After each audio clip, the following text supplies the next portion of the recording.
Mic check, 1, 2, 1, 2. I'm Georgette Pierre, and you're listening to Black and Nuanced Podcast, dispelling the ideas that all Black people are monoliths because we're not. My guests and I bring our varying perspectives to pop culture, relationships, and things we go through that we can't always name. Welcome to Black and Nuanced, powered by Excitement Radio. So I got another guest for you.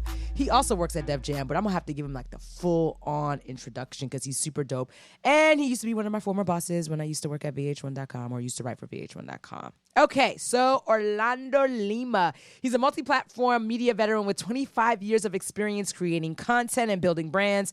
His career spans digital, mobile, social, television, music, and print. Damn. Okay, I see you. Lima started as a fact checker at Vibe magazine in '94 and worked in publishing until 2003 when he left to start Lima Chips Digital Development, a boutique product firm that built websites for a multitude of clients, including Pharrell Williams. Okay, for reals. He returned to creative in 2010 as Complex Media's Director of Content Operations, helping the company transition from a magazine to a powerhouse digital lifestyle brand. Lima moved on to Viacom, where he ran VH1's digital content department as Vice President of Digital, where I met him and started writing for VH1.com back in the day. He currently works at Def Jam Recordings as a Senior Vice President of Brand Strategy and Content. In this role, Lima manages video, social media, and brand partnerships, a.k.a. he's fucking dope. Brother O, what it do? What it do? What's going on? I know, I like calling you Brother O. Listen, do you want to go by the name OJ, Orlando? What's your nickname today?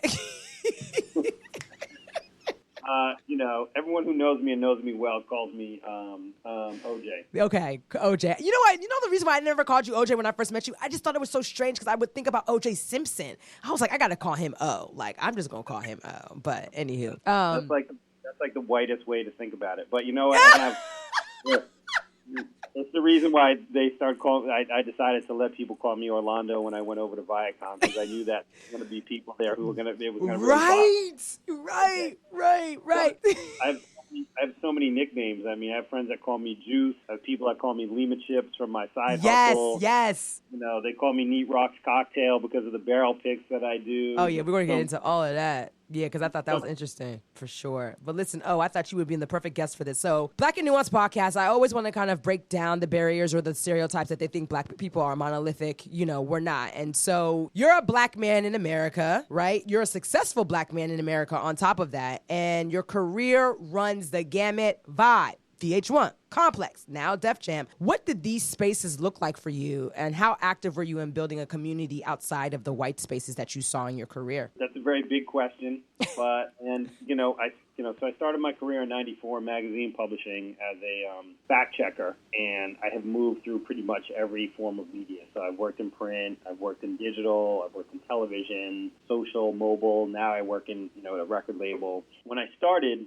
I had, there were some people when I started at Vibe magazine who were like mentors to me. George Pitts, who was a photo editor, the late George Pitts, and one of the greatest photo editors of all time, really was responsible for the look and feel of Vibe, which in my mind set the look and feel for how hip-hop culture entered into mainstream culture and then went into luxury brand culture, etc. Mm-hmm. But there weren't really a lot of people of color overall in the industry, and in most places I've worked, there haven't been, right? I've mostly been in scenarios where I'm looking up and there aren't a lot of people that look like me above me, and there may be people that look like me on my level or people trying to get in the door, but in most cases there aren't a lot of people of color above me. And so that's always been challenging for me, just to have mentors who I think are people who kind of understand what I was going through just on a kind of look and feel and cultural basis. And so, one of the things I always thought was important was to make sure that, I try to open some doors for some other people and give some people opportunities. I did have people, obviously, like there's nothing that you can really get done on your own, and you always need to give you some help and to open up some opportunities. And so I've also tried to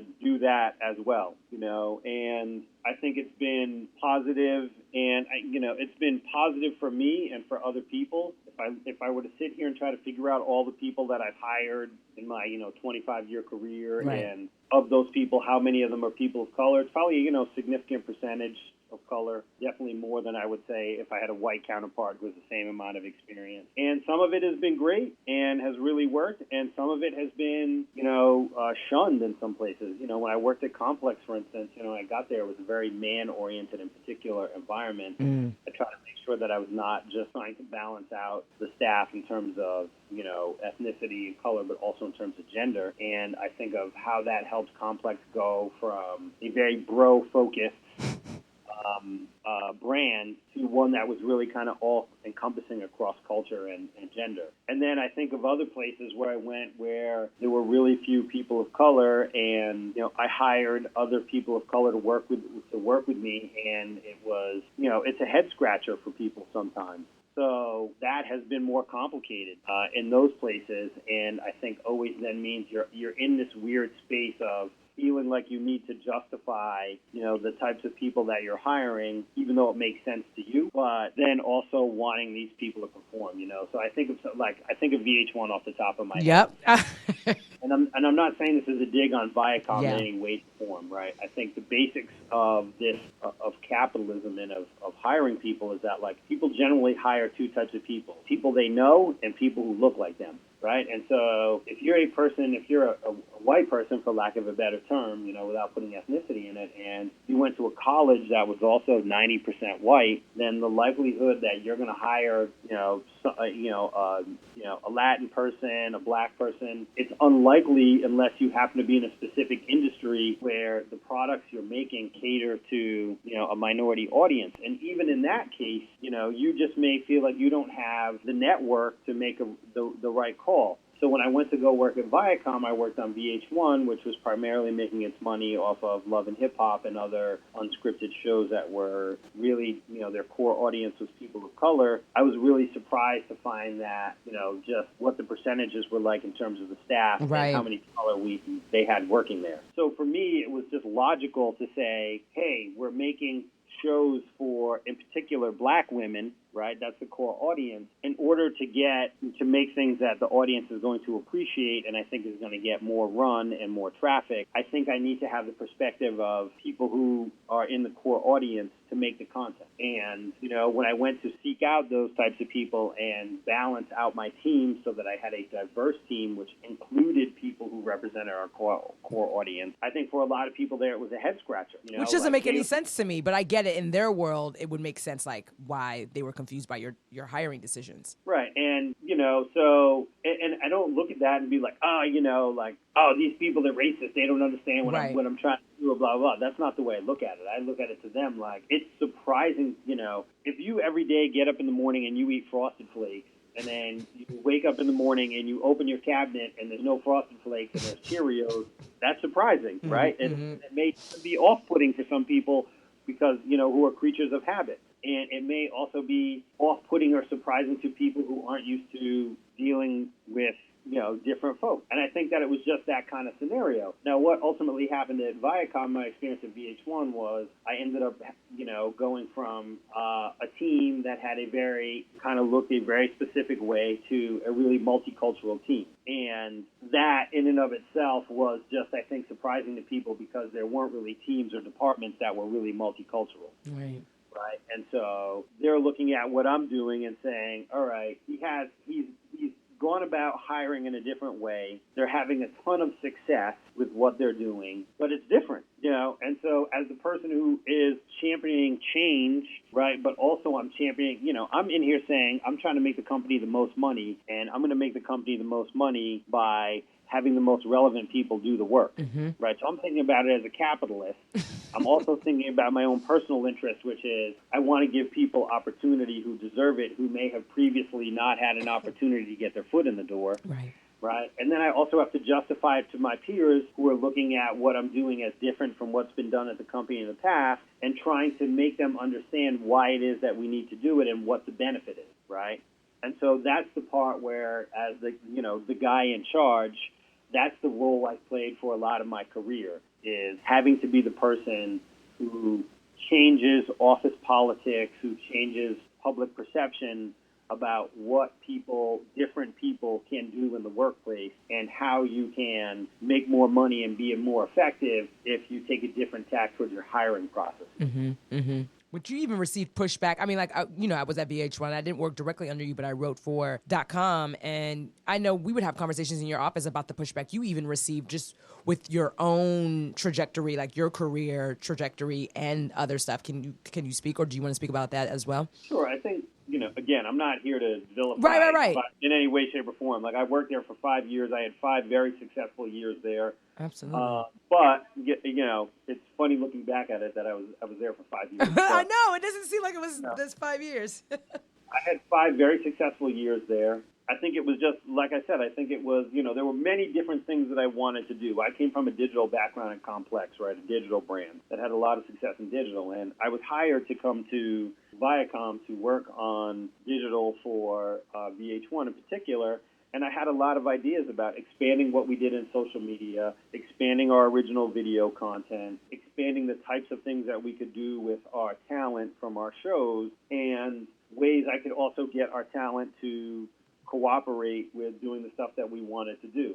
And because none of that stuff had really been done before I got there, there were both people who questioned my strategy just on a basic, like, is this a good business strategy? And I'm okay with that. That part I'm totally fine with. Like, everyone has to justify their business strategy and what it's going to do for both the profile and the bottom line of the business. Mm-hmm. But then I also had other people questioning what I was doing, I think, just because what I was doing made them nervous because they didn't understand it. Part of that had to do with the fact that I came from a company that was digital forward, and I went to a company that was not digital forward, that was television forward. And I think part of that had to do just with change and people coming in and seeing the team that we were putting together and the stuff that we were making and being like, we've just never done this before. And so it's hard for people to be open-minded on their first look at something. Right.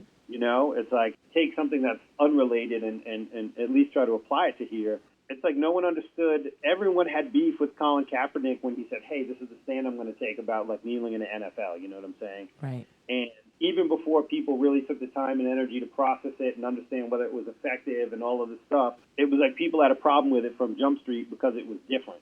Right. And so, I think that is definitely a burden that I've had in a lot of different places in my career. Mm-hmm. And because it's important to me to level the playing field. It's important to me to pass on the benefits of, that the help that I get where I am, to level the playing field for other people who I know have dealt with similar barriers to entry in corporate America. And I just think it's hard for a lot of people to understand that in terms of, like, why it's important and why it's necessary. Like, obviously, as I said earlier, for me, it's not just about, like, I'm trying to be an affirmative action, manager. That's not what it's about. Right. For me, it's about I'm trying to make this company the most money possible. And it's just very clear, and I think studies demonstrate this, that more diverse staffs of people, more diverse workforces ultimately have better ideas and generate more revenue. Right. Well, we've seen it with, like, the Gucci snafus and other companies that have gotten, dragged for not having diversity or enough diversity at the table. I know one thing that you did that a lot of us caught on to, like, at least the people of, like, black women caught on to when you were at VH1. You had a collective that it was like black men that worked at, and we're only using Viacom because you worked there, but it could have been anywhere. But you basically used to do, like, meetups with the black men that worked in the space that you worked in. Was your first place doing that at VH1? Or, did you do it before? What was your reason for doing something like that? Well, I just think in general, like, people need support groups, right? And everyone needs help. And the whole idea, like, I think I was watching an episode of Blackish the other day. They were talking about, like, the dad, what's his name, Dre, had this whole fantasy that he had pulled himself up by his bootstraps. Right. He got to the school on his own, and his mom had to break it down and be like, that's a myth and it's a lie. And that's honestly the truth. Is, like, I don't think that you really accomplish anything on your own. And as a person of color, you really do require help. And I know in my career, I've had tons of people help me out and refer me for things and just help me get my foot in the door. Once you get your foot in the door, you got to show and prove. Right. But nobody gets any foot in any door without some assistance. And, like, when I was at Complex and I felt like we had an issue where we didn't have enough women on staff, I proactively was looking to find women that fit in areas where I felt their viewpoint would be important and helpful to us. And then also I realized that they were a pretty significant minority on our editorial team.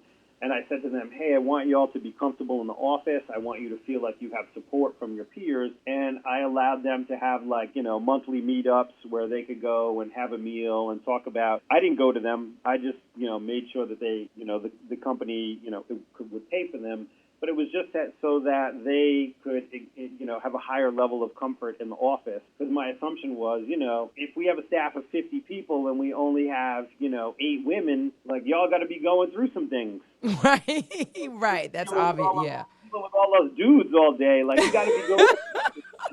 and that can't be an easy situation to deal with on a daily basis. Right. And you know what? Maybe all of it takes is for that group of women to get together and be like, hey, this is what I'm going through. Can you all help me? And to just understand to make the workplace more comfortable and the environment just a better place for everyone. And also a place where they can then articulate their needs to me as the manager of the whole department about what I could do to make a more productive work environment, a more inclusive work environment. So when I got to Viacom, which, like most corporations, I think has a low population of men of color, in particular men of color in a management level, and I say that as vice president and above, I would have people come into my office all the time for advice and how do you handle this? Right.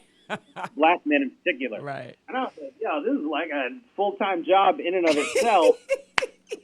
And I'm playing traffic cop. Someone's coming to me saying, I need advice on so-and-so. And I'm like, well, have you met my man who works in legal? Right. Who works in production management? And finally, I just said, you know what? It's weird to me that we don't all know each other. Yeah. There aren't a lot of us here. And maybe if we all knew each other, there wouldn't be this game of, stoplight, phone tag, whatever. And instead of having to always come through me as the conduit, if you knew this other person in another area that you could bounce something off, you could go to them directly and form your own professional relationship. Right. And you just have to understand that professional relationships in corporate America and otherwise are really important, and they mean a lot, and they can make a major difference in someone's career. So for me, I just felt like it was important to convey to other men of color that I met at Viacom simply that it was important for them to develop their own professional relationships. And if I could just set up a very casual, informal way to help them, take a step forward in that space, that it was worth it and it would benefit other people. You were over the therapy session zone. Let me stop. He was like, these people keep coming to my office. I didn't have a couch, but I had a couch. You had it right? And again, I don't perceive Viacom to be any different than any Correct. Other Absolutely. that I've ever worked with. Viacom isn't over there being like, how are we going to screw over these people of color or anything like that. I agree. I just think that in the corporate realm, in the corporate world, and just because of the politics of race that we've had in this country, it's just really complicated for people of color to find their way into big companies and then to be able to advance through those companies. It's just really difficult. Without help or people being at the table to have those conversations. Well, Exactly. Black men are considered a threat in this country. And that's very obvious. Did you ever feel like you were a threat in your position because you were so successful, or was it more so that they were just kind of threatened by change, or a little bit of both? I mean, I think it goes a lot of different ways, right? I've worked in places where, people have always thought that I was an asset. And, the reality for me is, my family came here, about 100 years ago around the Great Depression. I'm Cape Verdean ethnically, which this time 100 years ago was a colony of the Portuguese. And, so my family came here like the Irish did and the Italians did, around World War I.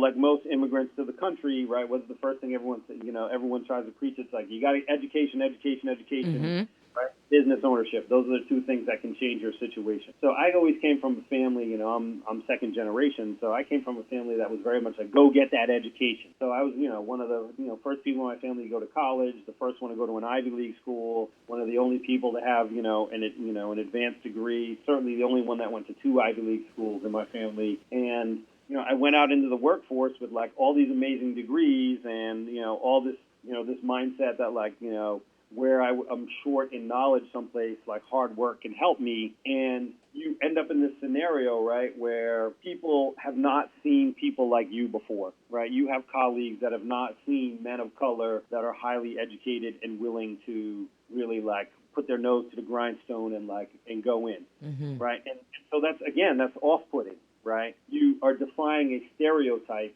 that even if people don't believe it, they've lived with it for so long that it's in their mind and it's in their soul unintentionally, right? And so if they've always heard their whole life that black people are lazy, and then they meet you and you're like, oh yeah, like I have a better education than you, and I'm willing to put in 10 hours of work for every 8 hours that you're going to put in, it's an off-putting situation, right? And it can be really intimidating for a lot of people who just aren't aware of, aren't aware or cognizant or haven't had experience with, a diverse friend group. Let's just say it that way. And you have to understand how to walk this tightrope of being good at your job, right? Because on the one hand, your parents will tell you, if you want to get the same job as your white peers, you have to be 10 times better. Right. And then if you show up and you're 10 times better, then people are intimidated by what you're bringing to the table. So you have to constantly walk this tightrope of wanting to fit in,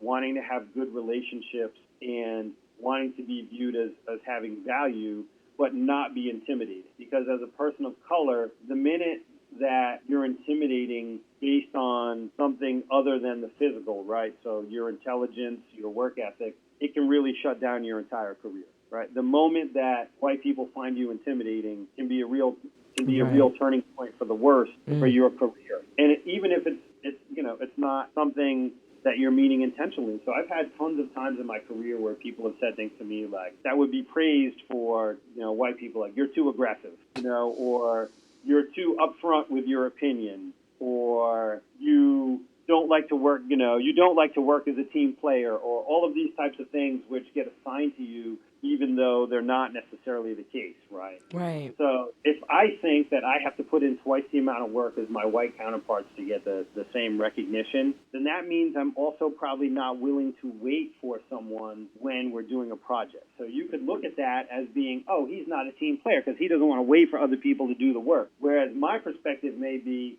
hey, if I don't get this work done by myself and it's great and I get it done ahead of schedule, people are going to assign to me stereotypes that I don't want to be known for. Right. Right. So you're always on this tightrope of how do I do the most possible to get recognized as being good at my job and respected by my peers without crossing the line of my work ethic and output being intimidating. Yeah, but see that what's so frustrating about that is white people don't have to think about that at all, right? Like we just similar to how we were joking, but it was a real thing. Like the reason why you didn't use the name OJ was because of OJ Simpson, and they would have assigned. Oh my gosh! Like when I think about OJ, I can't call him OJ, right? And the fact that the stereotypes that you have of being very assertive and you knowing that you have to get this shit done, because if you don't get it done, it's going to be one reason, like, I knew he couldn't do that shit. Like, why is he in this position anyways? Like, bop, bop, bop, bop, bop. It's like, what do we do? Even with black women, we get assigned angry black women or submissive because we don't want to say something that's going to offend, but no one else thinks about offending their peers except for people of color.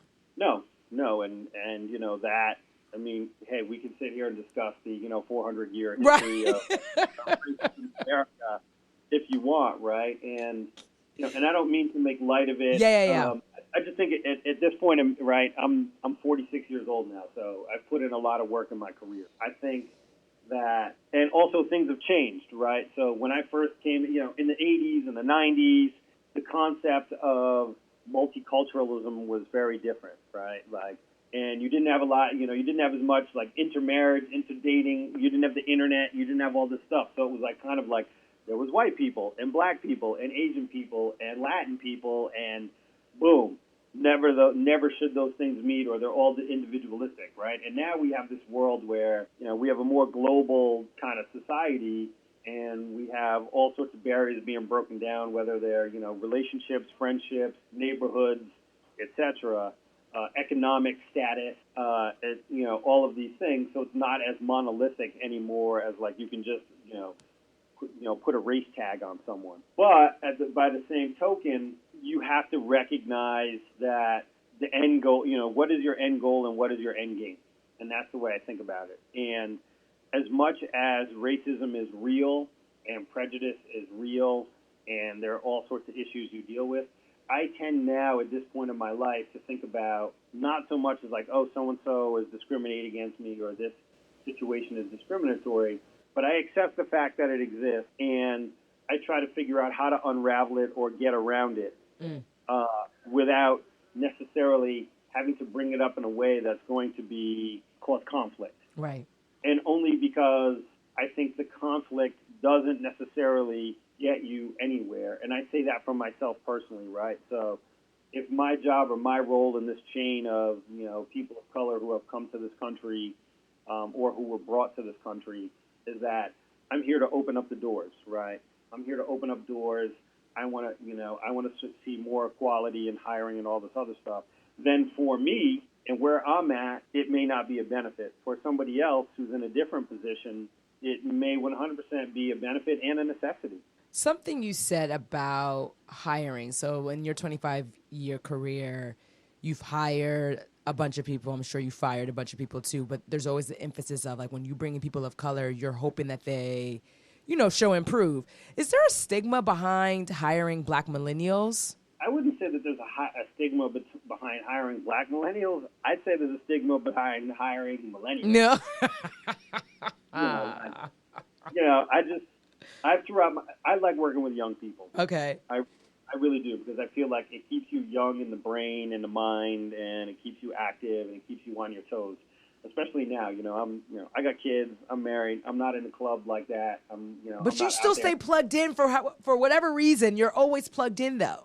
Yeah, I like working with young people. I really do. I think they have great ideas that, and I went to graduate school to get a teaching degree. I got a master's in education from Teachers College of Columbia. Oh, wow. And even though I ultimately ended up going into media as opposed to education, I think I have always enjoyed the concept of working with young people. And I've done that almost all of my career, or I've managed people who were, significantly younger than me. And I think I've just, in this latest wave, the millennial game has been really strange to me. It's really been difficult for me to kind of adjust to it, because you're in this position with younger people who walk in the door, and to me, their value system is a little bit off, and their work ethic is a little off, right? So they've grown up with the internet. So they've had access to a lot of things that when I grew up, I didn't have access to, visuals, et cetera, things from the other side of the country, things that you can explore through your computer where, when I grew up, you would have to have actually physically gotten on a plane and gone there to see it, So that's really different. But I find that millennials nowadays, they come into a workplace believing that, everyone is equal, and it's not the case. And I say that in particular about experience, So I've had people with zero experience say to me, I had one guy at my job say to me, me and you were like LeBron and Kyrie, That's how we operate. And I'm like, well, I know I'm like LeBron because I got rings. Every place I've gone has been successful, and I've generated a lot of revenue for those companies. I'm not really sure how you can be Kyrie when this is only your second job out of college. And you haven't done anything yet. You haven't generated any revenue for any company. You haven't put any company on the map in terms of its brand. Right. So how is it that you think that you're some type of perennial all-star and that our skill set and experience is equivalent? It's not. And, I've also found the millennial generation, it's to me, have you seen any of the Fire Festival documentaries? Oh, I watched the one on Netflix. Yeah, it's the funniest thing about the Fire Festival documentary to me is that all these people talked about this thing and thought that just by talking about it was just going to happen. Oh yeah, we're just going to go to Exuma, which is fundamentally a second world country, and this whole thing is just going to get built out just because we think it's a good idea. And it's there's so little focus on the actual production and pre-production and work that has to go into making something happen, right? And they just don't want to do it. Right. Right. And that's the thing. And I mean, look, I've had this most of my career. I've been in media, obviously, and on different platforms. but the majority of all of the work that I've done is pre-production and production-based work. I mean, I've worked at magazines that have put all sorts of celebrities on the cover. Beyonce, Bieber, Jay-Z, like you name it, Drake. You were on it, yeah.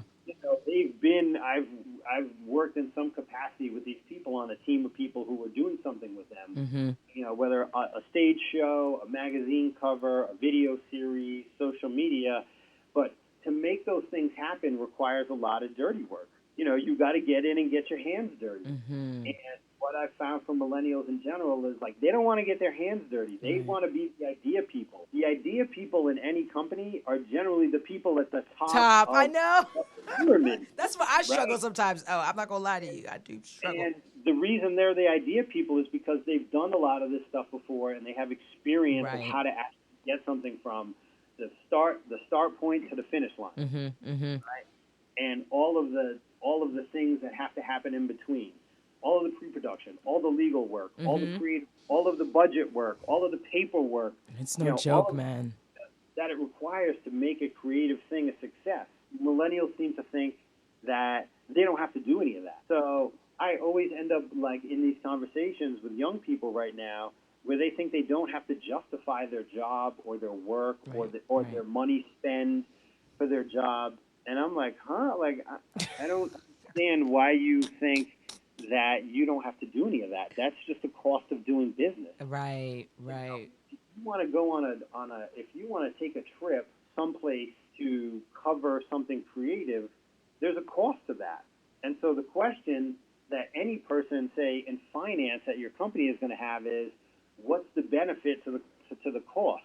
And if you can't justify what the benefit is, or you don't feel like you should have to, then in most cases, companies don't exist to send you around and like have fun. It's not that's why they call it work and not happy fun time. We're here to generate revenue.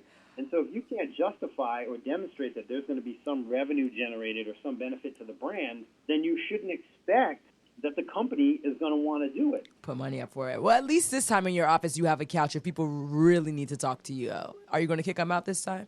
Yeah, no, of course not. I mean, look, my door is always open. I love it. And I will say this, like, to a fault, I feel like I have this issue to a fault. But, like, I allow people to hit me up on LinkedIn and this place and that place and be like, my friend is trying to do whatever. Yeah. And I try to best in my hardest to, like, talk to every person that says, hey, can I get an informational? Mm-hmm. A lot of people, I certainly feel like when I ask other people to do the same for someone I know, like the favor isn't always returned. Right. Most of the time it's not, but like I try to be that person to a fault because I recognize that, when I have jumped into a bunch of different industries, like there just weren't a lot of people even available to do that. And I try to give, particular young people, not just young black people, like good advice about how you can get ahead and like what it takes to move forward in a constructive fashion in terms of your career. Listen, I mean, if they can get into your building and into your office, then his couch is open. In the meantime, his social medias are open. So, quickly switching gears. This is a hot topic for me, and I always have these conversations, but I want to have it like properly, right? And I'm going to constantly probably continue to have this conversation, but just the male ego reportedly or allegedly being fragile and toxic masculinity. I mean, like, what are some of your views about that? I don't know. I mean, yeah. Your own experience as well. Are male egos fragile? I think the answer is yes. That's a no-brainer. But, I mean, I think it's also because that's our superpower, right? Like, the thing that I always hear women say that they're attracted to is, like, men with confidence, right? Like, you don't have to be super buff and blah, blah, blah. You could be like a super chubby dude, and like if you have confidence and you're funny, like, I would mess with you. Right. Our ego and our ability to, like, puff up our chest, right, is our superpower. But, like, it's also your kryptonite. Right. If you follow any comic book, you realize that, like, every superpower has a kryptonite. Right. And in fact, like, that's basically what kryptonite has. While kryptonite was some fake thing that they made up for Superman comics that has come to be known as a thing that offsets a superpower. Right. Like the male ego can be, dismantled pretty easily, I think, in particular by women if they know what they're doing. Right. And so, therefore, it's very fragile, right? Like, men are always thinking that they're in this place where they have to put themselves out there. Right. You know, that you're taking some chance, you're taking some roll of the dice. You know, you may get totally shunned, you know, and you have to just think about that. Like, I remember when I was, I think it was in 7th grade, when I was in middle school, we had these dances for 7th and 8th graders, and I was a 7th grader and going to these dances. At the time, I was like, you know, really short and kind of chubby. I didn't go through puberty until I was like 16 years old. And my dad was driving me to the school dance, and it was, you know, the school dance was, say, I don't know, 7 to 9, and I was literally having him drive me to the school dance to get there at like 6:45. Oh, and wow. he was like, "Why are you going to this dance so early? Like, it's not even starting for another amount of time." And I was like, "Well, you know, I want to get there early because, like, if I'm going to try to ask these girls to dance, like, I want to be there before the 8th grade boys. The 8th grade boys are there, and like, the girls aren't going to want to dance with you." And you know, and I'm nervous that if I ask a girl to dance, she's going to say no. And my dad kind of looked at me and he was like, "So what if she says no? Like, what's the big deal? Like, the worst thing she could do is say no." Wow. So put yourself out there. You're not going to, you know, unless you put yourself out there and you don't have fear of putting yourself out there, like, then you're going to be too afraid to even ask anyone to dance, and then you're going to go, you know, the whole going to this dance is completely pointless. Right. So don't be afraid to put yourself out there in that regard, and don't be afraid of rejection, because you know what? 9 times out of 10, you're going to get rejected. You know, and I just think about that in life, like, you know, if we look at like sports data or, you know, other stuff like that, like if you can hit a baseball 1 out of every 3 times that's pitched to you, you're considered a great hitter. You know, if you can shoot 45% in basketball from the field, you're considered a great shooter. Mm-hmm. And even so, it's like the majority of times you're either not hitting the baseball or the ball isn't going in the basket. You just have to understand, like, the way that we look at life. Like, you don't have to be, you know, batting 100% to be considered good at something. Right. You know, you don't have to win every time to be good at something. In the majority of time that you participate in anything, you're likely not going to do it well, right? Mm-hmm. It's the reason why, like, when you shoot movies, they do like 1 million takes for a scene, because of the 10 times that they shoot a scene, only 1 time does everyone get it right. Right. And people don't understand that. I think rejection is a fraction of the male ego being fragile, but I also think that, you know, that you all had a lot of unrealistic, I mean, we could, obviously, I think it starts from being emasculated back in slavery, but I also think there's all these unrealistic expectations for men in society as well. And, you know, men can't, you know, emote, and they're not supposed to cry, and they're not supposed to do this. And, you know, don't let someone, you know, push that button and all of a sudden, like, y'all are crumbling, right? And then there's judgment about you all crumbling and whatever that looks like. And so I think it's just very interesting. I'm curious on what you know, you have a son. What would your insight be to him? Like, similar to what your father gave you? Yeah, I mean, well, first of all, my family didn't come here as, you know, we weren't brought here as slaves. So, like, just to, like, put this in context of the podcast. Right. Like, we're nuanced.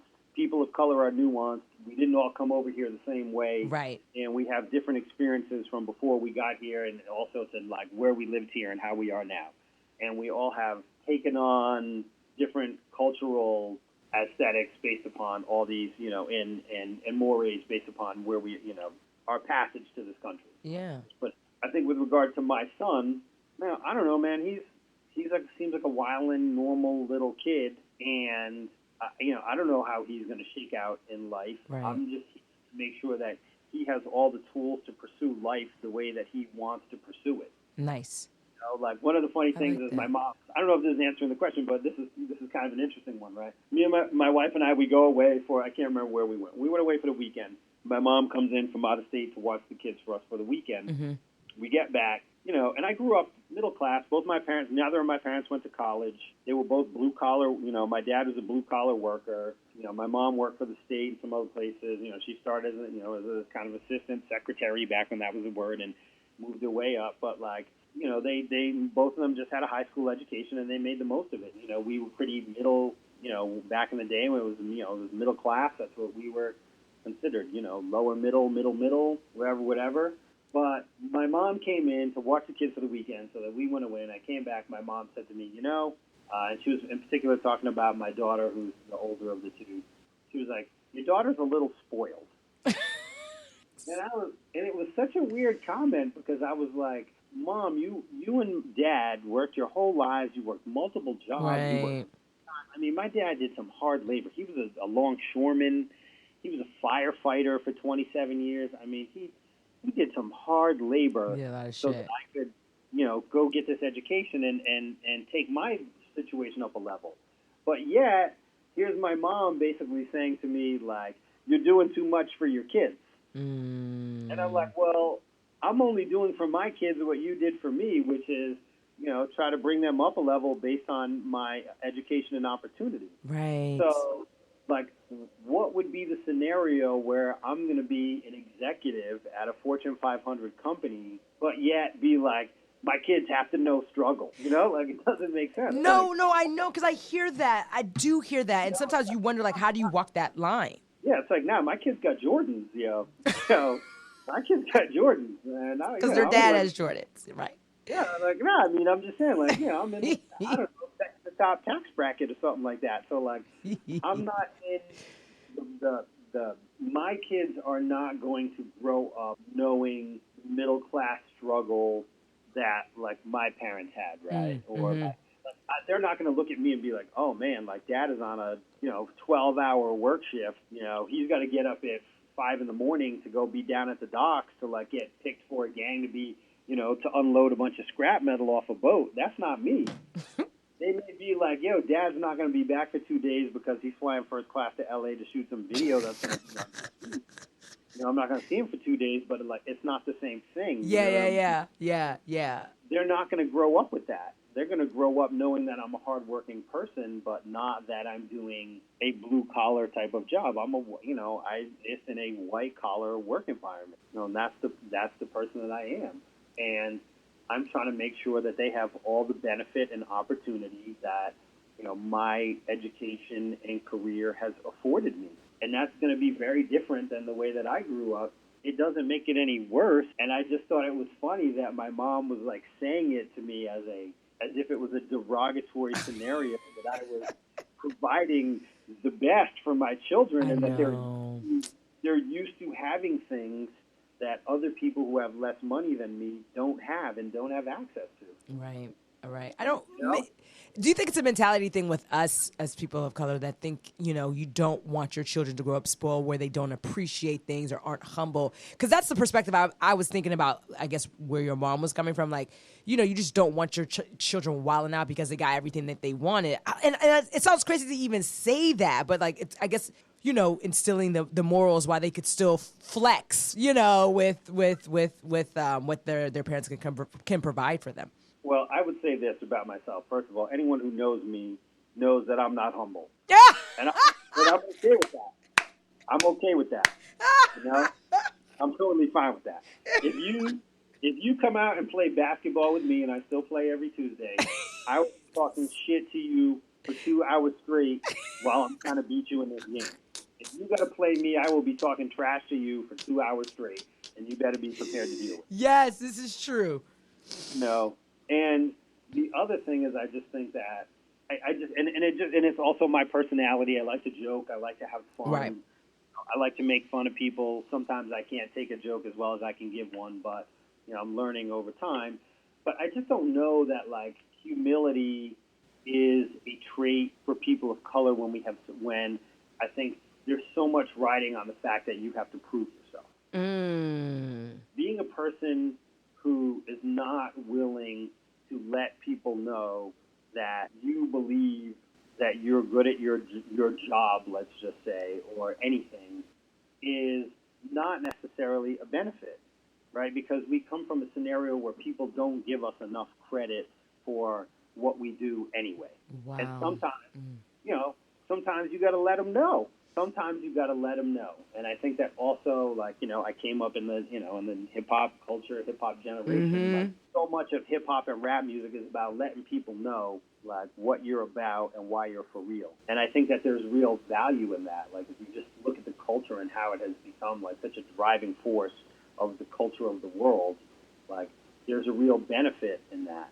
It doesn't mean that you should be out there talking trash in a way that you can't back it up. Right. But I don't think that there's anything wrong with letting people know what you're good at and what and what credit you deserve. I think on the opposite side of the spectrum, with white people, I've never really seen it be a scenario or an issue with someone being like, oh, that white guy is very accomplished and, it's a problem that he talks about it.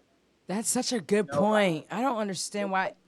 Like nobody has an issue with the fact that part of Mark Zuckerberg's origin story is that he dropped out of college. Right. He was too smart for Harvard. Right. And even when you think about it, I mean, this is a little bit of a tangent, but I'm going to bring it up. Yeah, go ahead. Tell me what you think. But there are all these there's this whole obsession right now with fraud culture and the Fire Festival documentary and the documentary about the woman who ran Theranos that's on HBO. Oh yeah, I watched that. I forgot what the hell it was called. Yep, the inventor. Right. Mm-hmm. And the reality of this situation is that these people went out and bragged about how great they were and all this amazing stuff that they were doing. And because of what they look like and because of where they came from, people assumed that it was the truth without fact-checking. Yep. I mean, the woman who ran Theranos raised $1 billion for that company, and she had absolutely no idea what she was doing. Yeah. And even when you watch those documentaries, they still paint those people in a good light, right? And if you'll hear in those documentaries again and again, people saying, I didn't know if she was the craziest person out there or just right. so intelligent that it was beyond our comprehension. And it's actually, no. The reality of the situation was all of these people are common shucksters, and they were running a scam, right? You never hear anyone. I don't know if the person who sent me that email claiming to be a Nigerian prince who would gladly give them money Tuesday if they gave them money today was the smartest person I've met, or so intelligent I just couldn't comprehend it. People look at that and say, no, that's a hoax. That's common fraud. You don't get a benefit from that. But yet, white people do. Mm-hmm. Mm-hmm. Right? Imagine the Theranos story in a different light with a different person. Right. My name is Jamal. I went to the University of Delaware, and I come home after my freshman year, and I meet some people and say, I'm dropping out of college. I want you to invest in my company. I have a great idea. Right. Oh, be like, yeah, no. Right? Somebody would look at you and say, let me get this straight. So you're not smart enough or dedicated enough to finish college, but you want me to give you money to start a company, which I can't recoup unless that company makes a profit, and most companies go out of business. Right? Mm-hmm. That's what someone would say to Jamal. But if you're the white girl who started Theranos, it's like, hey, I went to Stanford and I decided to drop out because I got a great idea for a company which people had already told her was completely impossible to do, and yet everyone lined up to give her money. To give her money, yes. Right? No one sat there and said, wait a minute, you can't even finish Stanford, but you want to give me money? The assumption is, oh, you must be the next Mark Zuckerberg, right? Not, oh, you're just not smart enough to actually get through Stanford and get a degree. Right. And the reality is, why would you believe that someone is the next Zuckerberg? There's only one Mark Zuckerberg. Right. You know what I'm saying? There's only one Bill Gates. One Steve Jobs, and I think that's what she said. Yeah. Jobs. You're not just like those people because you went to a school and then decided to drop out. The likelihood is that you're on the opposite end of the spectrum, which is you don't work hard enough and you're not smart enough, and however you got into that school, it was probably from some hookup. But somehow, some way, people look at those people and decide to equate with them intelligence, hardworkingness, vision, when the reality is it's just common. They're just committing common fraud. Right. So we basically need to stand in our own confidence, just like these white people be out here in these streets. I don't think there's anything wrong with letting people know why you're dope. Yeah. And I think that in my mind, a lot of what the whole Black Girl Magic hashtag was, and I know it's not used as much as it was before, but to me it's still out, is about the push and pull of Black women in particular being able to let people know why they're dope without it coming off, right? Being able to speak the truth without the truth being perceived in a different way that isn't accurate. Right. I know I definitely struggle with owning that because however I grew up or whatever I was taught, not even necessarily from my parents, but just what I saw, like certain things, at least as a black woman, I had to suppress. And so in my mind, one of them was being overly, I don't even want to say confident, but coming off as arrogant or a certain way. But to your point, yeah, that's very interesting. And it's true. I think it only happens in our community. And I feel like we're breaking through a little bit, maybe a little bit more than I think.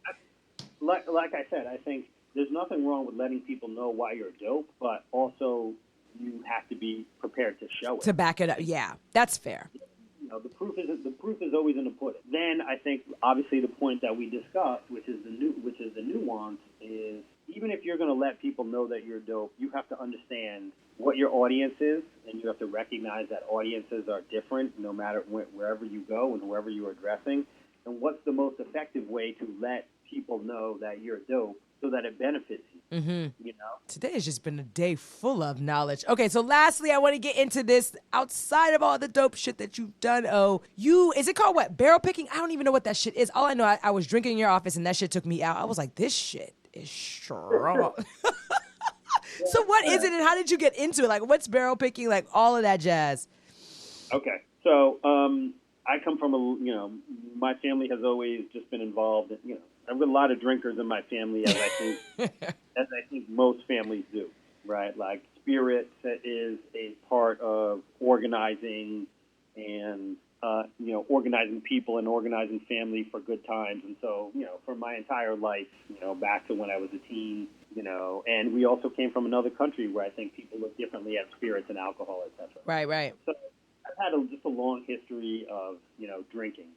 Positive and negative. I've never, I wouldn't consider myself an alcoholic or anything like that, but I've definitely had my, my tough moments with alcohol where I've overdone it. But over time, I've just gotten really involved in whiskey and understanding whiskey in particular. And there are other spirits I'm interested in, mezcal in particular. American whiskey is what I focus on. But essentially, I went to a liquor store that I frequented, and he had these things called store picks are essentially when the distillery lets the store owner come to the distillery and try individual barrels of the spirit. So an individual barrel of bourbon, and each barrel is going to be very different. That's called a single barrel. It's going to have a different taste based on the char of the ingredients of the mash bill, the char of the barrel, where it sits in the rick house, whether it's in the top, the bottom, what the temperature variations are, all these things. And so I asked the store owner, who is a Korean guy, actually, and he's about the same age as me, if I could do some barrel picks with him. He agreed, and so about a year ago, I did my first one with him at Four Roses Distillery. And I've done since then, I think 5, 2 from Whistle Pig and 3 from Wild Turkey with the guys from Bourbon. And these are all in New York? No, most of them are in Kentucky. So, okay. Whistle Pig is in Vermont, Four Roses in Kentucky, Wild Turkey is also in Kentucky. Okay. And so essentially what you do is you go to the distillery, you try a bunch of different barrels, and you pick the one that is the best, and then you buy it from the liquor store buys it from the distillery. They bottle it for you, and then you sell it. It's like a limited run. So when I did my first barrel pick, it yielded 169 bottles. Second one was 132 bottles. The third was 129 bottles. And then we'll see with the ones I've done moving forward. But essentially, it's like the liquor that comes out of an individual container. And once it's gone, it's gone. It can't really be replicated. So I have gotten involved in this, and it's a fun hobby and side hustle for me. And I've gotten a lot of shine on social media for, one, making really good picks in terms of just the quality of the liquid, and that it's delicious. And then 2, there is an art form to this, which is that, like, for these bottles, when you do these picks, you make these stickers, these additional stickers that go on the bottle to commemorate the pick. And because I've been in media, my whole life, I put a lot of emphasis on the quality of the sticker and also the meaning behind it. Right. So, what illustration is going on the sticker? What does it mean? How is it designed? How does it fit on the particular bottle? Because all bottles are shaped differently. So people have seen the stickers that I've done for my barrel picks, and they just love them and think that they're amazing, and that kind of has driven up the value of the picks that I've done. So far, of all 3 picks that we've done, they've all sold out. They've all sold out in a short amount of time. Oh, that's dope. One of them sold out in 4 days. One of them sold out in a month and a half. One of them sold out in 4 weeks. And generally speaking, they're of demand on the internet now. And it's been an interesting scenario because it's not in the South where most of the whiskey is made, in particular in Kentucky. Mm-hmm. It's pretty common. What we're doing is a pretty common practice among liquor stores and liquor clubs down there. But in New York, it's not as common. Right. And so when me and my guy show up, it's like he's a short Korean dude. I'm a light-skinned black guy. Like, the whole thing is weird to people because their experience has generally been that, like, whiskey culture is kind of run and appreciated by white guys from the South. Right. So now here we show up, and we're neither. Right, and in a scenario where you're dealing with people, on the phone or an email before you meet them in person, like, it's often surprising to them when you show up and they're like, "You're not what I expected." Of course not. I love that though. I love those stories, yo. It's just, and so it can be strange and interesting, and I think also, like, it's just what we're demonstrating in this space is, people are looking at what we're doing and what I'm doing and being like, wow, I had no idea that, like, guys who lived in New York who were into hip hop, right, like bourbon, right? Like, the assumption is, oh, you must be like a Hennessy drinker or a rum drinker or something like that. But, like, bourbon, really? Like, that the white guys make in Kentucky, which is in the South, where, like, and, yeah, like, I'm into it. I like it. I like drinking it. I have a camaraderie with a bunch of guys that I know, black, white, Latin, other, and we're all into it. And as it turns out, like, I'm good at picking these barrels. And as it turns out, I'm better than most of the people out there at making these cool stickers that go on the bottles. It's just strange for people. I'm not, I think before they see my picture or before they meet me in person, their assumption is I'm like everyone else who's done this before me. And then when it turns out you're not, it's a head scratcher for them. Mm-hmm. Mm-hmm. And I've seen it, I've seen it happen. I think the cool thing, though, is that, like kind of my real career, it's just opening the doors, right? And right. There's that's a good point. There's a community of people out there, of people of color who are in the spirits game. There are all these, there's like beer culture right now, which is like a site of these like, black folks who are all getting themselves highly educated in beer to get like licenses as cicerones, which is kind of like a sommelier of beer. Mm-hmm. And, there's guys like Ray Walker out there who like, there's a black guy who was making wine in France and now he's making bourbon.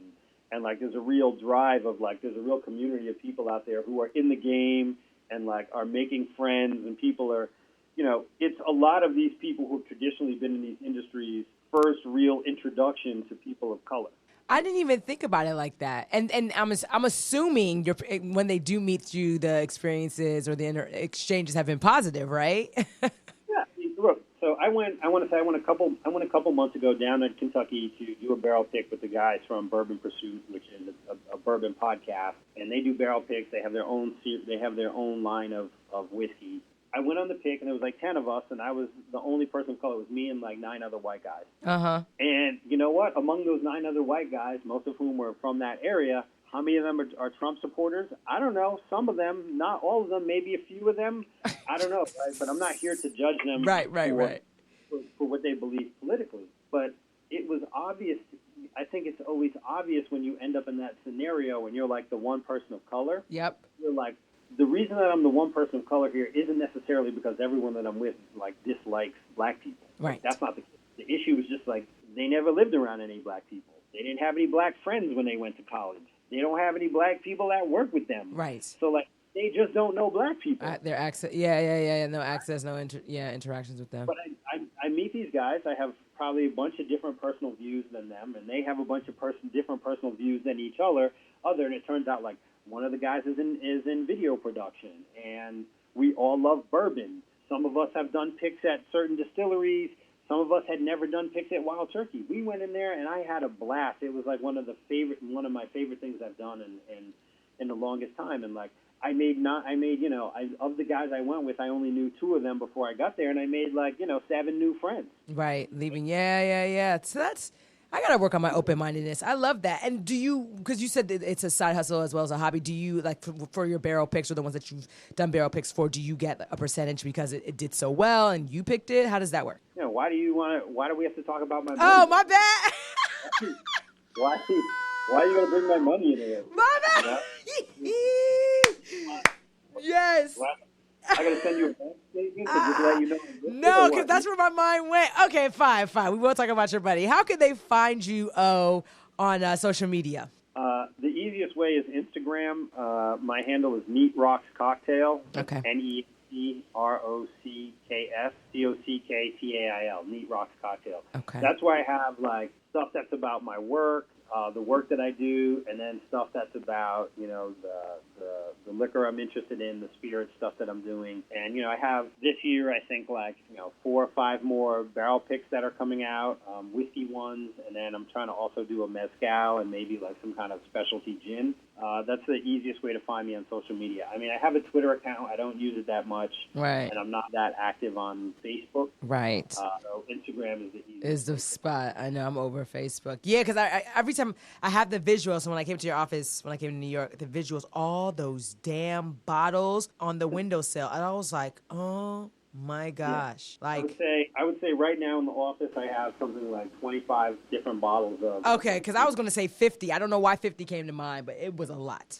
But at home, my liquor cabinet is just racks. Racks on racks. I mean, I basically have 3 things that I collect, and I say collect in a positive way, not to like hoard. Right. I actually use them and or wear them and or drink them. Is spirits, alcohol, cigars, and sneakers. Sneakers. Oh yeah. Those are my 3 things that I'm like really into, and that I have a lot of. But it's like I have tons of sneakers. I wear them all. I have tons of rare bottles of alcohol. I open them all and share them all. And I have a bunch of cigars, and I'm always giving them away. Oh, interesting. And you were my first cigar experience on my birthday, and I went, okay, I don't care because I don't work there anymore. I went back to work lit because I didn't think cigars made you toasty like that, and that was my first experience. I was like, what the fuck is this? Yeah, that was your first experience. So you were inhaling. Yeah, we went over to Nat Sherman, which is a great place. I was through. I was like, oh, shit. Right. I was smart enough to know, like, it's 5. It's going to, by the time we get out of here, it's going to be 6 o'clock. I'm going home after that. You right. Were like, oh, I'm going to go work. I was paranoid, though. I was like, oh, my gosh, I smell like cigars. They're going to see it in my eyes. And I had to sit there for, like, the last hour of work so it didn't look crazy, at least for me. You were a big boss, so you could do whatever you want. So. Well, I don't know about that. I mean, you still gotta produce. Right. This is true. Oh, thank you for your time, man. Thank you. I appreciate you, yo. Hey, man.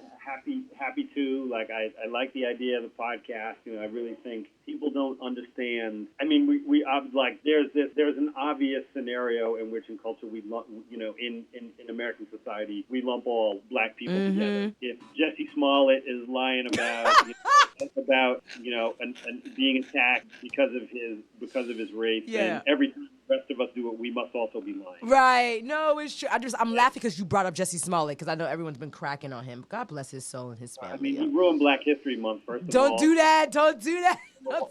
Second of all, I can't speak on it because I don't know the full Same, I know. In my mind, I'm still rooting for him. But I just think it comes off to me at face value as really a travesty and a setback. Right, because of the way they already view black people, that's another scenario where they could just lump us in generalizations and stereotypes. I think it's hard for people who don't have to deal with prejudice and discrimination to understand the different nuances of how it comes at you.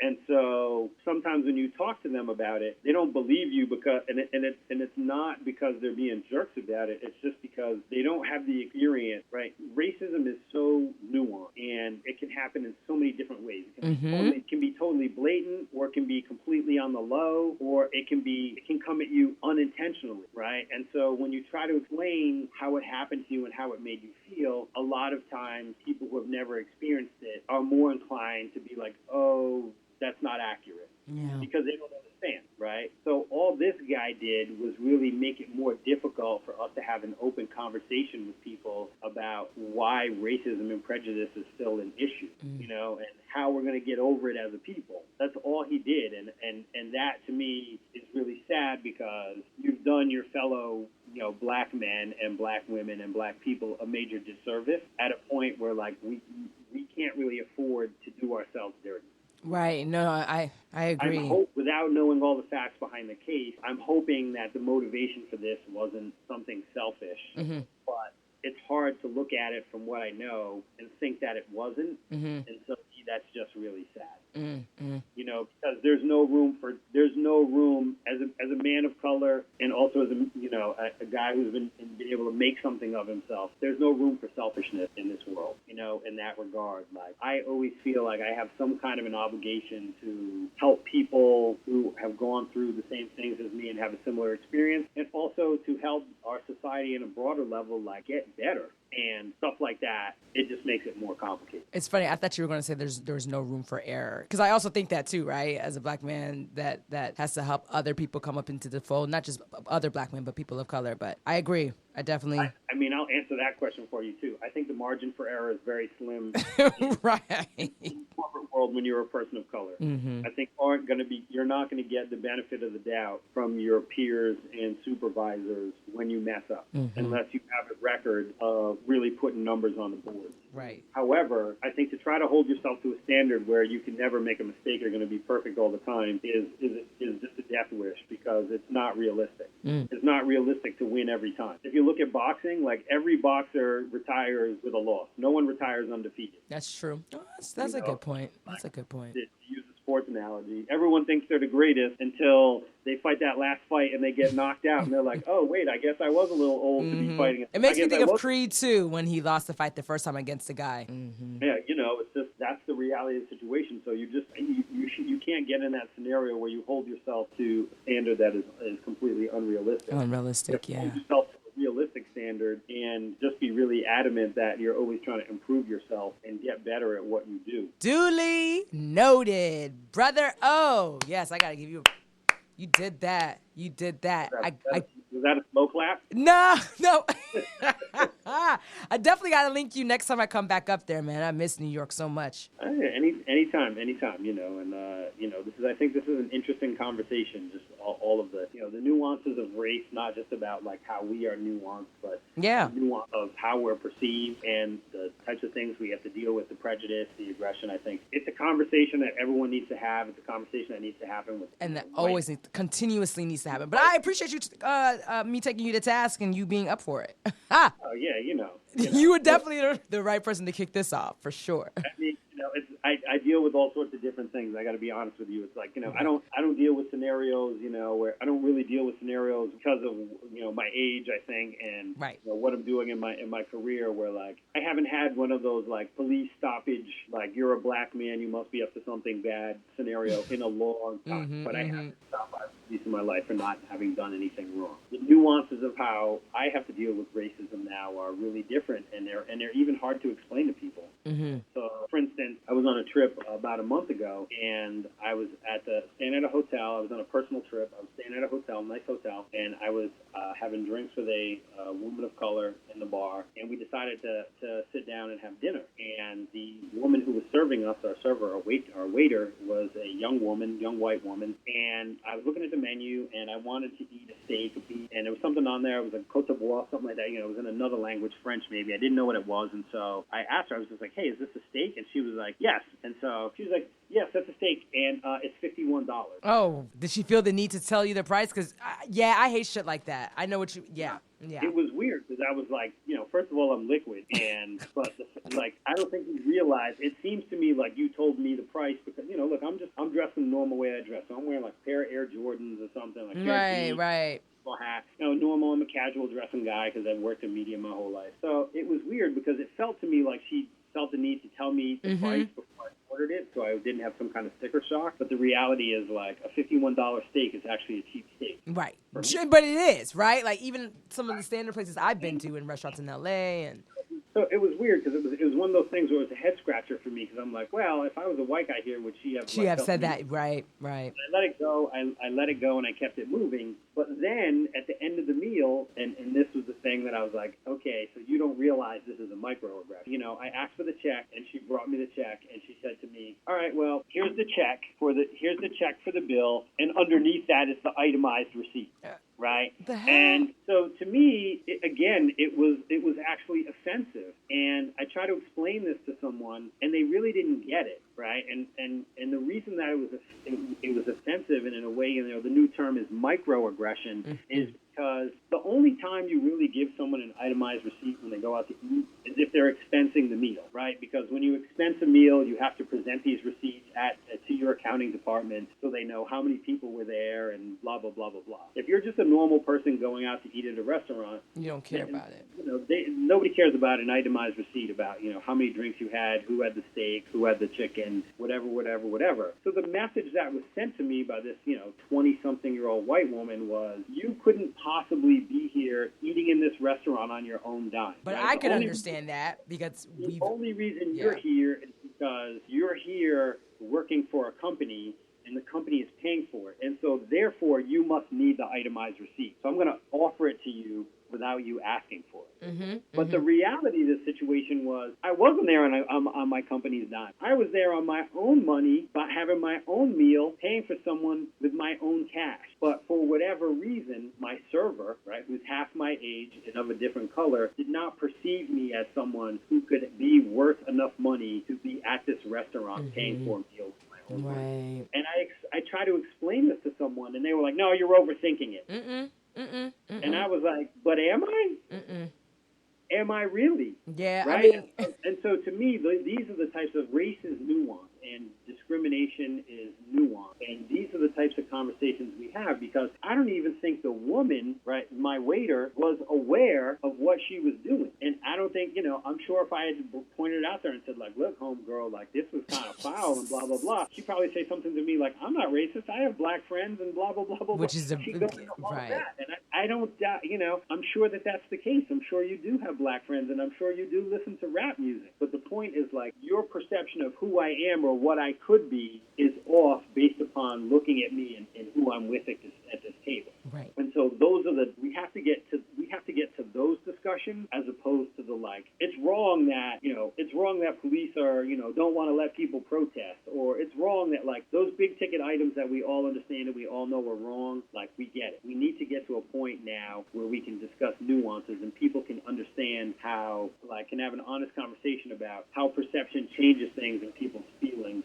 and emotions. Absolutely. I mean, that's the goal, right? For me to continue to have these conversations and definitely doing more for season 2 than I did in season 1. But I appreciate people like you and just other guests that I plan on having on that are willing and open and willing to be open and honest about these conversations.